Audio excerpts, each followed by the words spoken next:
Hey everybody, it's LZ932 on YouTube. Thank you so much for joining me. We are here for the reunion of Married at First Sight Austin. This is season 19. This is episode 14. And I've got to say, Britney, you better step to the front of class because, girl, we got to talk to you when we get to your section. We have got to have a conversation. And I think we all need to have a conversation with the Britneys in our life. Okay, she's making steps and strides, but what I heard tonight, what I heard today, Britney, there was not much of production left on the floor. But y'all, let's start. You know, they tell us it's been a year and a half since decision day. And here's another note. Where's Keisha Knight Pulliam? Why don't we have an after show? I need an after show. Because this reunion, yes, it's cool and whatever, but maybe she can host it. But I need Keisha Knight Pulliam back. And y'all put it in the comments below if you need her back too. So we learn, it's been a year and a half, that Megan working for Chad, y'all. Okay? She working at his company. And we heard that all the women are close too. But I'm side-eyeing Chad's now your boss, Megan. So this has worked well for you for networking. But they start with Josh and Jaylen. 4 months after decision day, they went to Burning Man, and we see photos, evidence that she went. They were by themselves most of the time, but she said she adapted, staying up till 6 a.m. She wore all the costumes. She wore everything. She was out there. Okay, Jaylen, you better than me. She said she enjoyed herself. I'm going to take you at face value. But she said they broke up 3 months ago out of nowhere. She was in shock, and he told her on vacation. And while she's tearing up and crying, he's like, no. We broke up at home. She's like, whoa, wait, the tears dried up real fast, y'all. She's like, no. You told me you were done on vacation, and then when we came home, I begged you, let's not do this. And when we came home, you're like, you can't do this anymore. So he's like, basically, yeah. We didn't officially break up till we were home. So Jaylen says that at a concert, there was a woman that was approaching and looked like she knew Josh. And when she saw them together, the woman walked away. So Jaylen thought that he was having an affair with this woman, but she was using profanity. She said, did you F that woman? And apparently she was getting loud and irate. And he was not having it. He was embarrassed by her saying that. Embarrassed by her saying it like that, Josh? Or were you embarrassed of being caught? I'm not so sure. So Josh wanted to leave the concert, and they did. And on the way home, both of them was like, there was no talking. But when they got back, he's like, I need you to pack up and leave tonight. She said it was around midnight. I said, daggone it, Josh. Couldn't it be the morning? Couldn't you go somewhere, sleep in the new car you bought? I mean, come on. She said, hey, she went to Burning Man, all the festivals and everything. She even swam with a shark. And it looked like a whale, y'all, but it could be a shark. We saw the footage. She said, but he said she's a level 2 in adventure while he's a level 10. I said, daggone it. We see all this footage of what she has done. Can we get some footage of what Josh has done that Jaylen likes? I'll wait for it. Anything production? We didn't see none. Okay.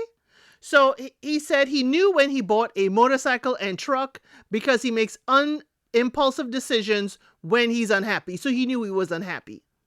Did he take the motorcycle and the truck back? I bet you not. I bet you didn't. He says, no one can say that he didn't love that woman over there. I said, which woman? Josh, are we being rude? See, these are the things that boils my blood, y'all. That woman. Why don't you say her name? Or say it a little gentler. Okay, the choice of words were not happening with me, Josh. So he realized some things were so important that he wanted to have the same passion for those things. And as Jaylen said, we knew. You knew, Josh, that she didn't have the same passion for these festivals. She told you in front of the experts and by yourselves. So again, what is this excuse? What is this excuse? And I didn't hear whether or not you stopped following or contacting that friend, that ex. Okay? So, Jaylen says that he chases highs and lows and shiny new objects. And right now, she and mafs was the shiny new object. I can see that, Jaylen. Okay, you got some stuff to work on too, Jaylen. But I can see that. You know how he's always said as a child he would go into the forest and, on his own adventure. Every day is a new adventure. Not if you're with the same person. So Will was making faces, y'all, and I was here for Will's faces because I was making them too. Will said, hey, he wasn't there. He cannot speak on it. But guess what? The ladies will. And Megan chimes up. She's like, she did so much for Josh. Jaylen did so much for Josh. Josh like, hey, she did go. I'll give her that. Then Britney chimes in. She was doing whatever Josh wanted to do. And we can see that. We saw that. So production, you weren't that shady. Now, what Jaylen has a problem with is that he kept telling her he was happy when he was not. So she felt comfortable and thought everything was good. So he apologized, though, for being abrasive and being abrupt in the breakup.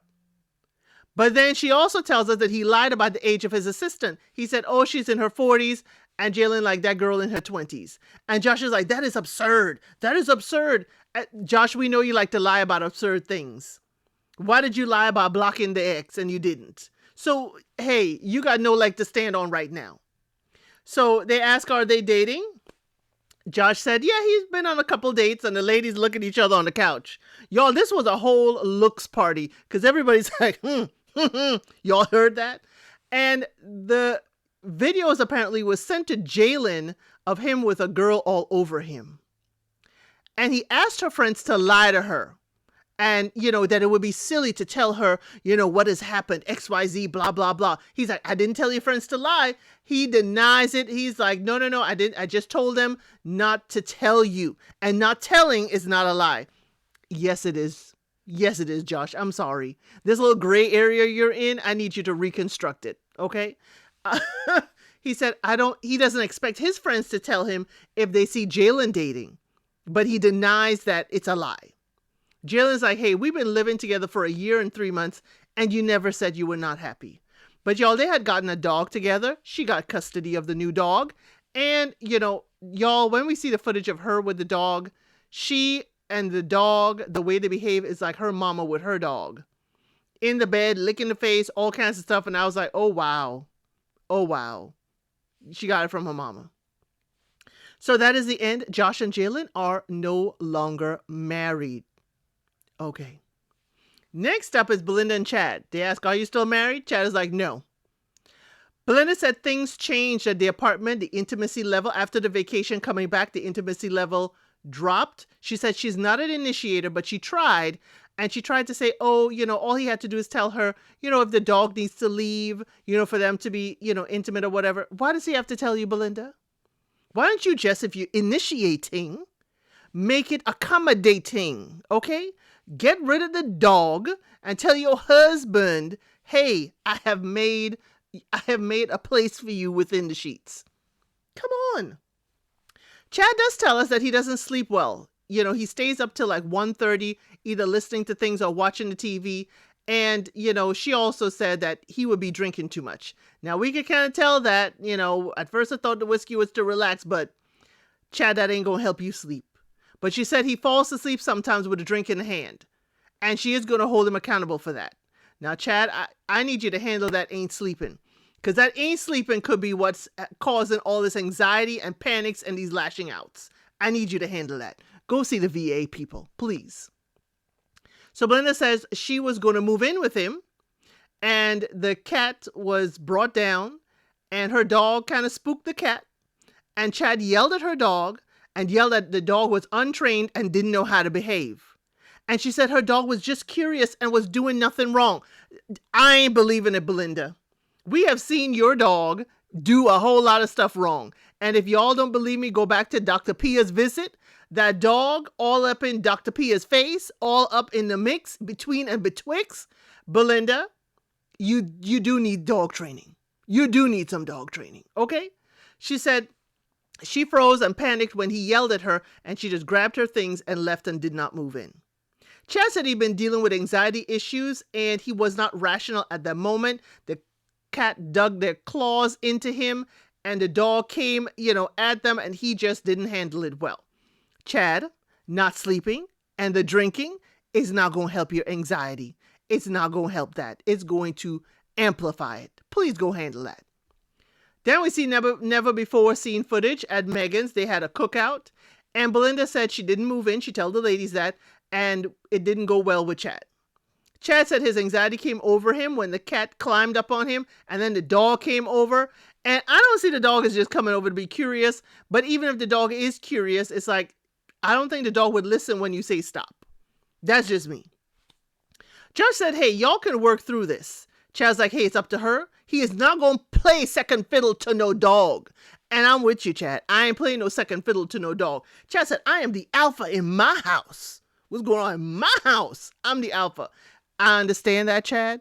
But Belinda's got to give you, like, basically, she's got to uphold the training you're trying to give to the dog. But it ain't going to work that way because that dog been her lifeline. You got to ease the owner and the dog into it. Okay?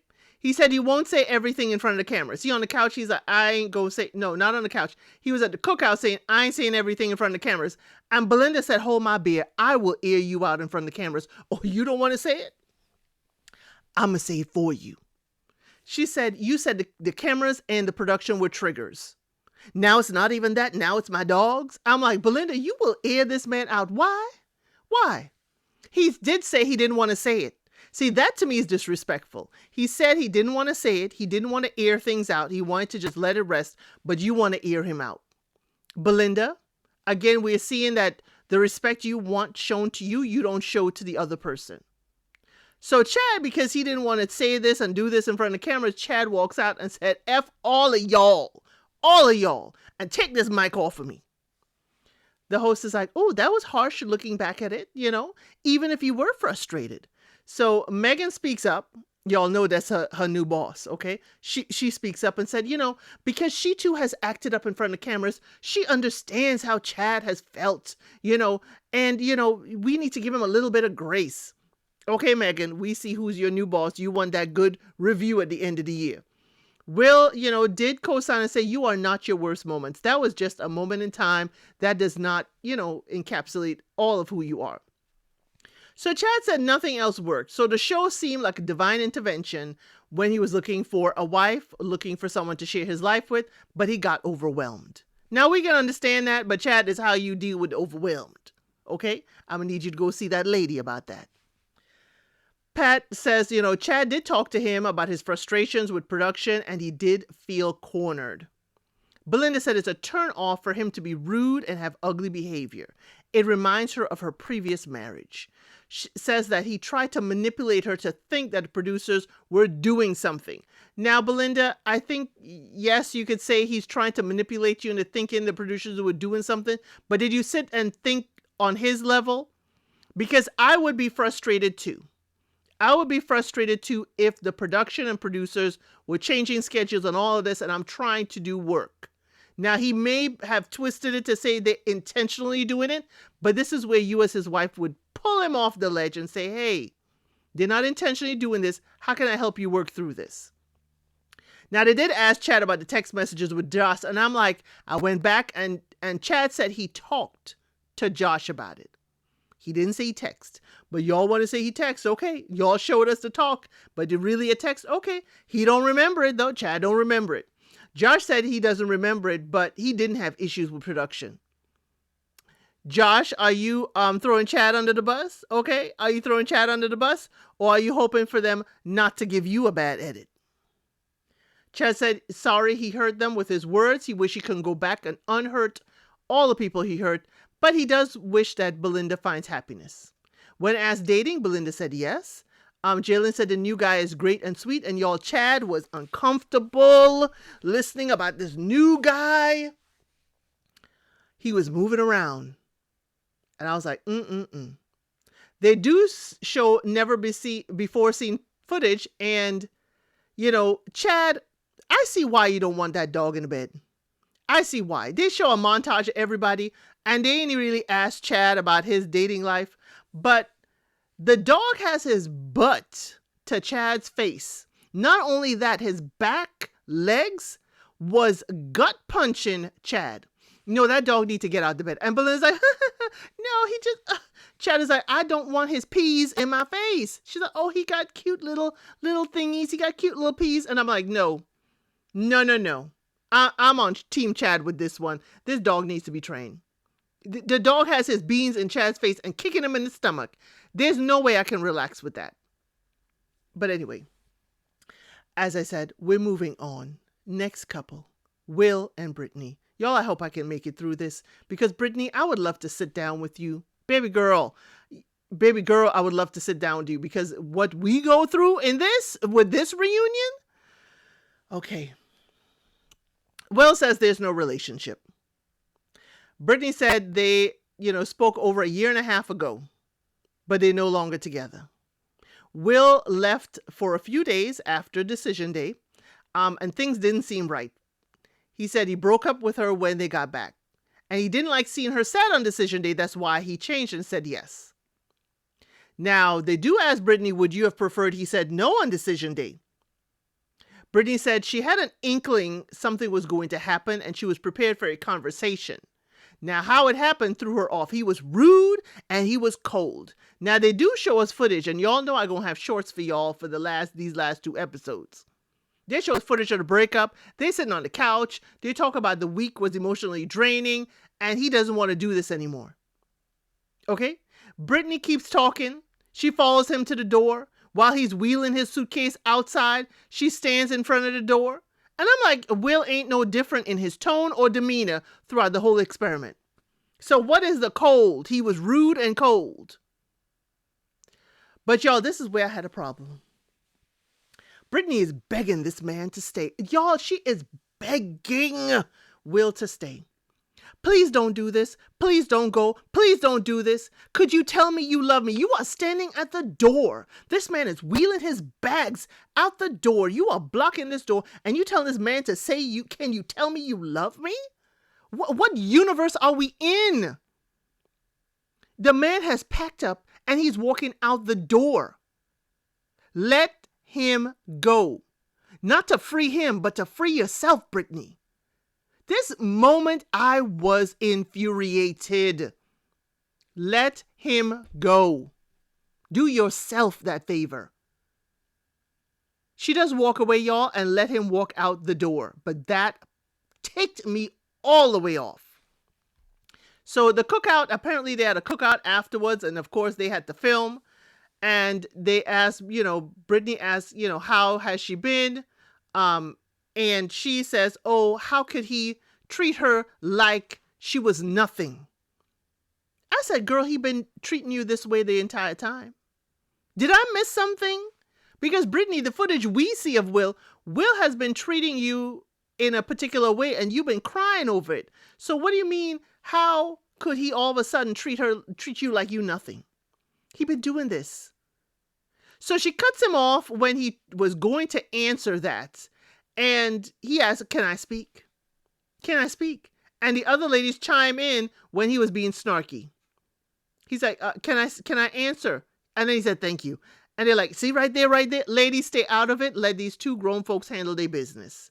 Because he couldn't speak because she cut him off. He said he never was enough for her. And she kept running and telling folks, and I pushed him away. Now, I hear you, Will. I understand you, but I would like you to think about this in another way. I don't think Britney was necessarily, and I don't know her, I don't think she was necessarily going complaining about you to other people. That's how it came back to you. But I can see Britney trying to investigate, say, hey, have you ever encountered this? This is what Will is doing. How can I do better? How can I help him do better? I think she was fact-finding to try to make things work and try to do better for you, okay? But it can seem like she's just complaining. Britney said she never said that. She wondered if she was not enough for him. He said what ended things for him. He said something, and I was like, okay, whatever the straw that broke the camel's back. And her still saying that he was not caring and not doing things is what really ended it for him. He said, I had to be overly rude to her because, when he's softer in telling her no, she's not hearing him. And he didn't want to lead her on. Now, I can see that. There are some people where you could be like, huh? And usually it's the other way around. Ladies, if the dude wants to buy you a drink at the bar and you're very like, no, thank you. And you're very, very nice and sweet. They still hang around. But when you rude and say, get out my face, that's when they finally leave. We understand, Will. Okay? But overly rude, I didn't hear overly rude, but maybe that was edited out. But he didn't want to lead her on. Okay? But Britney been lying to herself for a lot of times. We have seen that. Britney, I'm going to need you to step in front of the class. We need to talk. Britney goes on to say he said he was done, but she wanted to keep fighting for it. Why? Why? This man done told you he don't want you. So Will said she reached out, had some rude things to say to him on the phone, so he blocked her number. Oh, that's what we doing. We calling and being belligerent. Okay. So Britney said she continued to try to reach him. Y'all, at least it ain't Love is Blind Brazil where this woman tried everybody else's phone number to try and reach the man and send him messages. Okay? At least she didn't do that. You know what Britney did? She wrote him a letter and she dropped it off at his apartment. I thought she mailed it, but no, she went and dropped it off for him at his apartment. When asked did he read the letter, Will said no. He ain't read the letter. He said there was a note for him in the leasing office to say she had been there more than once. I was like, oh, Britney, what we doing? Now, Britney said, no, it's only one time she been to his place to drop off a letter, but Jaylen been living there, so she went by to see Jaylen. Okay. Jaylen, maybe we can meet outside, okay? Jaylen, maybe we can meet elsewhere. Or are you using the opportunity to go see Jaylen as an opportunity to kind of snoop on Will? Because it's looking suspect, Britney. It's looking suspect. So they ask her, since he did not read the letter, is there anything you would like to say to him now? Britney says no. But Will does apologize for not being present, not doing better job at hearing her. And he said he can be a little too literal. And everybody agreed with that. Even Megan said, we need a Will for Dummies book because sometimes Will just take things off on a tangent. Now, Britney said, well, wait a minute. I got something to say now. Okay, she changed her mind. Okay, she says she never thought he was a bad person, nor that he was intentionally trying to hurt her feelings, but she wanted to dig for more. She wanted more from him. Britney, you need to meet folks where they are. If that was all the crumbs that Will can give you, you can either eat the crumbs and be full, or you can say no thank you and move on. I don't know what you were expected from him. So they asked, would you do Married at First Sight again? She said she would do it again. And now that she has, a great support system and she's gone through a lot of therapy, she would do mafs again. Now, this better not be for y'all to bring Britney back next season or another season in the future. This better not be it. I don't want to see this again at all. And y'all put it in the comments below. Do y'all want to see Britney on Married at First Sight again? Or any of these couples? And if you do, which person? We see Rhonda and Pat. They are not still married. Rhonda said they were together for 9 months. He went to Europe on his own. He invited her, but she'd taken so many trips for the year already that, she just wanted to stay home. Were those other trips your trips, Rhonda? Because it sounds to me, and Pat, I'm going to need you to clear this up. It sounds to me like we went on a lot of Rhonda trips. And when it's time to go on a Pat trip, Rhonda decided, that's not for me. I don't want to do that because it's all about me. So she said when he came back, he was a great listener and he was wonderful. The 10 days when he came back were absolutely wonderful. But he was listening to an anger meditation. And when she asked him, he confirmed that he was angry. And then she asked, is it because we haven't been intimate for the past 10 days since you've been back?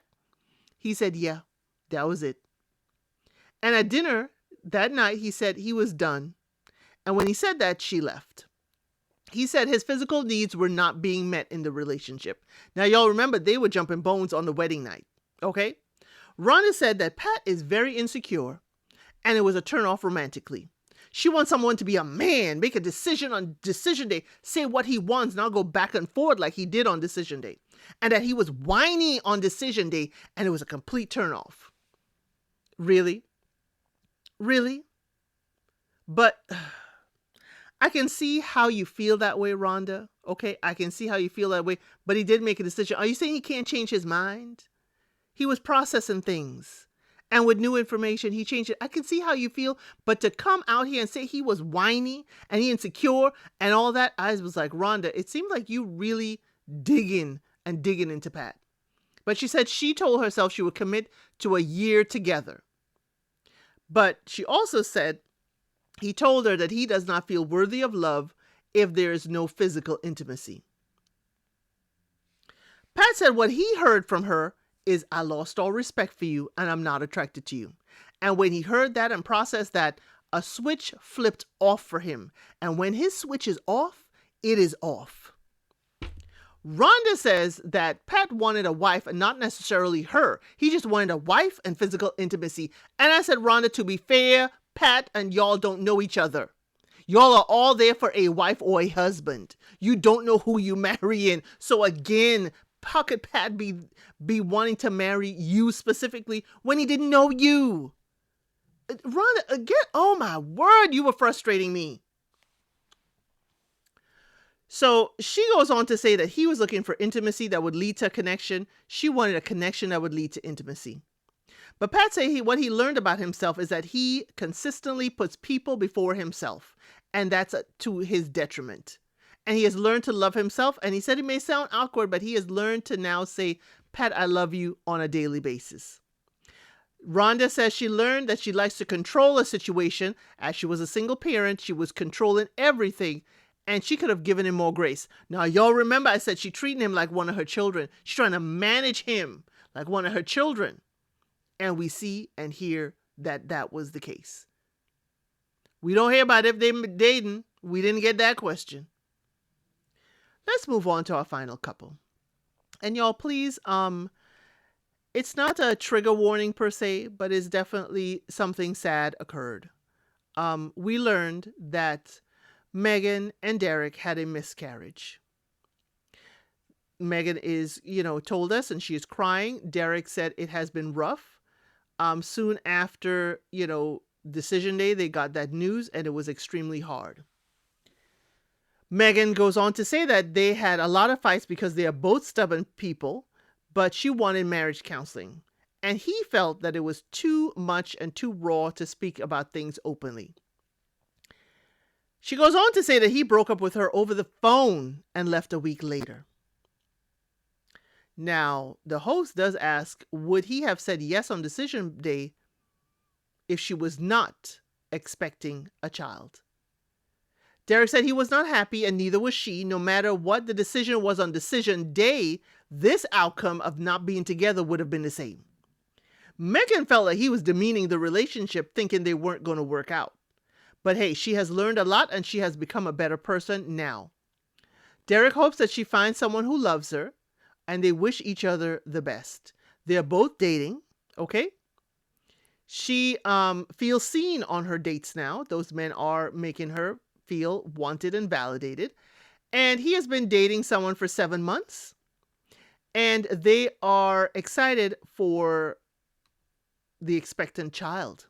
So basically, his girlfriend is excited about expecting a kid. And they say, I love yous every day.